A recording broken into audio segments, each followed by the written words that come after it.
Pardon? Hélène quitte son poste d'observation au fond de la pièce pour la rejoindre. Elle s'attable en face d'Anna. Dehors, la température souffle comme si le dernier jour du monde était venu. Des lames affûtées déchirent le ciel où les dieux pleurent des larmes de sel. Natsukashi, c'est un mot japonais. Il décrit le sentiment que réveille un souvenir soudain. Pas exactement de la nostalgie, une bouffée de bonheur plutôt, un sourire fugace et joyeux. À cet instant même, le souvenir de mon père. Dans ma langue aussi, il existe des mots pour exprimer des nuances dont les autres peuples n'ont pas idée. Lesquels ?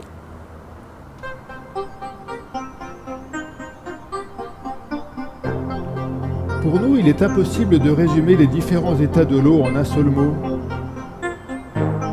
Nous avons axe, le terme général, mais nous avons aussi xiamsk, l'eau claire, guanx, l'eau claire du printemps, djep, l'eau profonde, baxbiga axe, celle des trombes marines.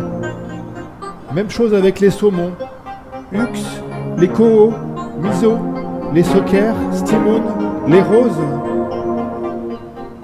Anna pensa à l'enfant saumon offrant son corps au petit prince dévoré, puis revenu à la vie. C'est peut-être pour cela que les peuples se détestent, parce qu'ils n'ont pas les mêmes mots. Mon père disait que cela empêche les hommes de voir les choses de la même façon. Il disait que les mots ont le pouvoir d'inventer le monde, que grâce à eux, on peut reprendre ce que la vie nous arrache.